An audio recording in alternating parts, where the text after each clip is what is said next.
Hello student. Let us start problem number 4.3. According to equation P is equal to E,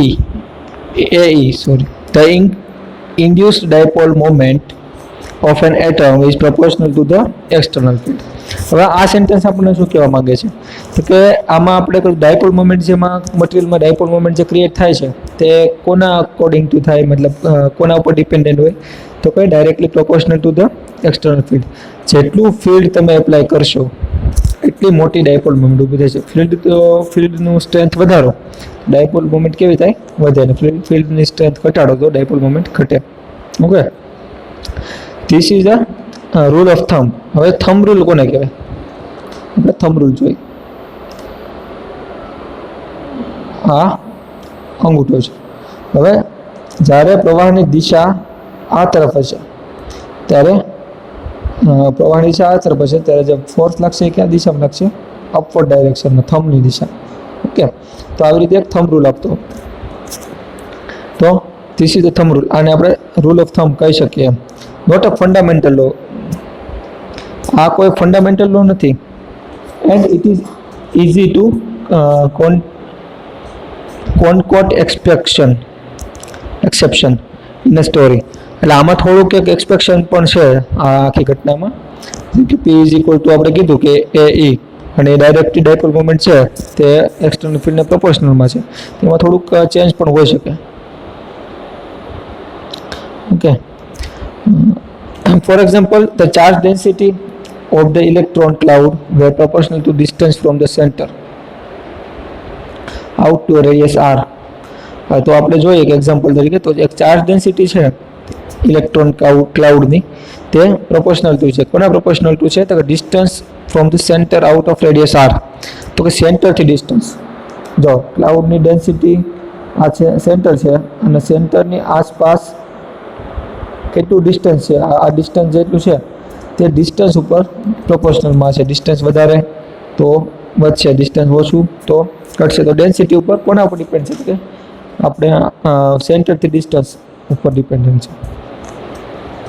two what power of E would P be proportional in that case? Power E છે પીના according છે તે proportional two that case, આ કેસના પ્રોપોર્શનલમાં છે. Find the condition for PR such that P is equal to alpha E will hold in a weak field limit. અને તે weak field limitમાં રહેલું છે. Since charge density is rho r is equal to AR. और charge density આપણને કેટલી મળી? તો કે charge density આપણને AR જેટલી મળી.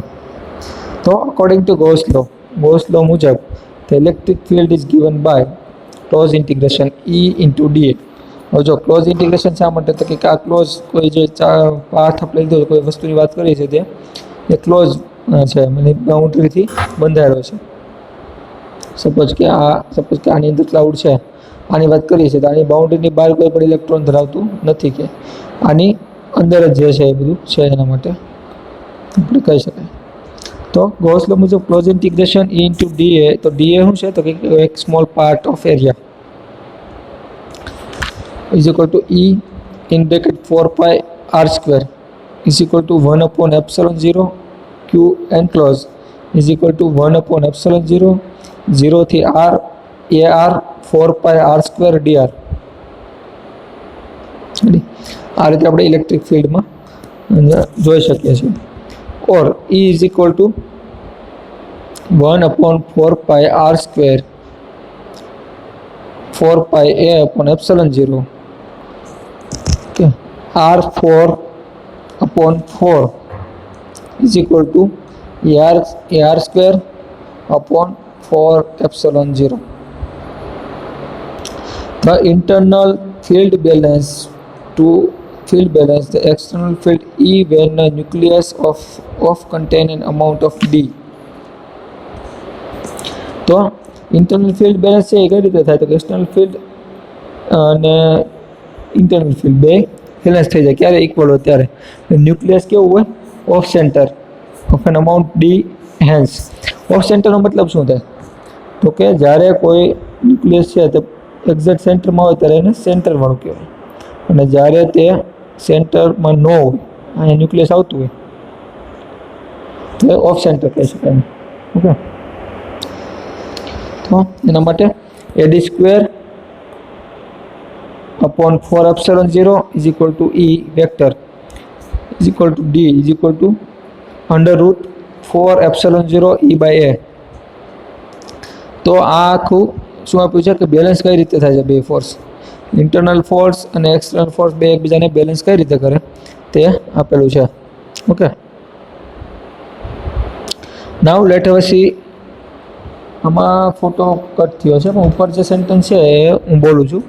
સો the induce dipole moment P is, induce dipole moment P શું થાય તો P is equal to ED. E એટલે ઇલેક્ટ્રિક ફિલ્ડ અને D એટલે ડિસ્ટન્સ. તો is equal to 2E under root epsilon 0 upon A into under root E. Thus P is proportional to the E raised to 1/2. Under route છે, under રૂટને તમે બીજી રીતે લખો તો 1/2 જેટલી ઘાત ચડાવવી પડે એટલા માટે. તો for equation P is equal to alpha E to hold in the weak field limit, weak field limit ની અંદર નાખવા માટે E must be proportional to the which means that rho must go on constant અથવા તો non zero at the origin, should other be zero nor be infinite. જો આમાં આપણને એવું કીધું છે કે E છે એ મસ્ટ બી પ્રોપોર્શનલ ટુ શું થાય, વિચ મીન્સ પ્રોપોર્શનલ હોવું જોઈએ. એનો મતલબ શું થાય કે P must go to constant અથવા તો નોન ઝીરો હોવો જોઈએ, કોઈ કોન્સ્ટન્ટ હોવો જોઈએ at origin. P0 is not equal to 0 should other than 0 or nor be infinite. તો 0 પણ ન હોવું જોઈએ, 0 કરતાં કોઈ વધારે અથવા ઓછું હોવું જોઈએ, ઇન્ફાઇનાઇટ પણ ના હોવું જોઈએ. તો એ રીતનું Pની વેલ્યુ મળવી જોઈએ. તો આ છે આપણે પ્રોબ્લેમ 4ની વાત. હવે એ પ્રોબ્લેમ 4.3ની વાત હતી, હવે પ્રોબ્લેમ 4.4 જોઈએ. પહેલાં આપણે પ્રોબ્લેમ 4.4 છે તે બહુ મોટો ટોપિક નથી એટલે હમણાં પૂરો થઈ જશે. A point charge Q is situated at the large distance r from the natural atom polarizability A. Find the force attraction between them. હવે પોઈન્ટ ચાર્જ Q છે એ ક્યાં આવેલો છે તો કે લાર્જ ડિસ્ટન્સ r એ રહેલો છે. નેચરલ એટમ અથવા ન્યુટ્રલ એટમ ઓફ પોલરાઇઝેબિલિટી ઇઝ શું છે, ન્યુટ્રલ એટમ કયો છે એના માટે તો કે એ જેટલો. Find the force of attraction between them. હવે એ બે વચ્ચે ફોર્સ ઓફ અટ્રેક્શન કેટલું છે એ જોવાનું છે. તો બે અલગ અલગ પોઈન્ટ વચ્ચે r જેટલું ડિસ્ટન્સ છે તમને ફિગરમાં આપ્યું છે. એમાં આપણે જે છે ને Q જે આપણને કટ થઈ ગયો હતી દેખાતો નથી, અહીંયા Q છે, Q થી આ પોઈન્ટ સુધીનું ડિસ્ટન્સ કેટલું છે તો કે r જેટલું. ઓકે, તો ફિલ્ડ ચાર્જ Q ઇઝ, તો હવે આપણે જોઈએ ફિલ્ડ કેવું લાગે તો E is equal to 1/4 pi epsilon 0 r square into r caret. તો ઇન્ડ્યુસ ડાયપોલ મોમેન્ટ છે એ કેવી છે, તો induce dipole moment of the atom is rho is equal to alpha E is equal to AQ upon 4 pi epsilon 0 r square into r caret. તો આ induce dipole moment આપી છે, induce dipole moment P છે. હવે આપણે balance કરવાની પહેલાં વાત કરી હતી, ઇક્વલ થાય તો બેલેન્સ થાય. અહીંયા આપણને Pની વેલ્યુ કેવી હોવી જોઈએ, 0 ન હોવી જોઈએ, નાઇધર 0 ઓર નોર ઇન્ફાઇનાઇટ એવી હોવી જોઈએ. અહીંયા 0 પણ નથી, ઇન્ફાઇનાઇટ પણ નથી. સો જો P is equal to alpha E is equal to alpha Q upon 4 pi epsilon 0 r square into r bracket, આ એની વેલ્યુ છે. તો field of this dipole at Q theta is equal to pi. એટલા માટે તો આગળ જોઈએ તો E is equal to 1/4 pi epsilon 0 r cube in bracket 2aq upon 4 pi epsilon 0 r square into r bracket to the right. The force on Q due to this field is, હવે force Q ઉપર કેટલું force લાગે છે કોને લીધે પહેલાં તો કે due to this field, આ ફિલ્ડના લીધે. તો F is equal to 2a in bracket Q upon 4 pi epsilon 0 square અને 1/r³ આટલું ફોર્સ આપણને લાગે છે. ઓકે, હવે F ઇઝ ઇક્વલ ટુ શું છે તો QE. This is an attractive force exerted by E on the charge Q. આ કેવું છે તો અટ્રેક્ટેડ ફોર્સ છે. હવે પોલર મોલેક્યુલ્સ કોને કહેવાય?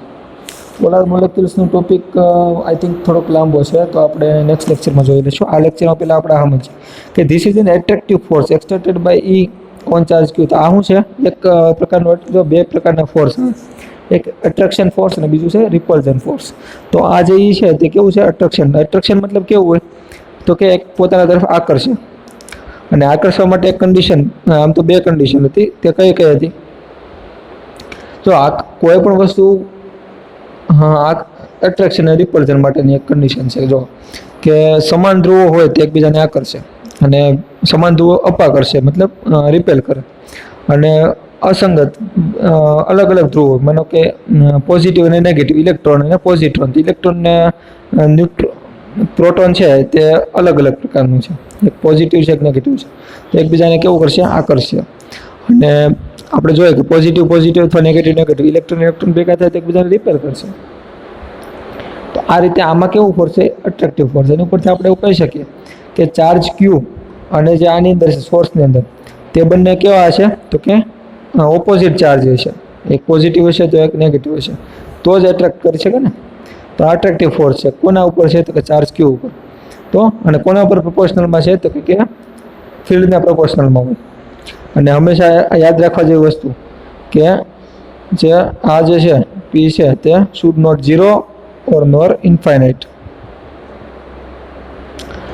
તો આ વસ્તુ એક ખાસ યાદ રાખવા જેવી છે, એમસીક્યુમાં પણ પૂછાઈ શકે છે, અને આપણે ધ્યાનમાં રાખવું. ઓકે, તો હવે બીજો ટોપિક લાંબો હોવાથી આપણે આ ટોપિક અહીંયા પૂરો કરીશું. નેક્સ્ટ ટોપિકમાં આપણે આગળનું જોઈશું.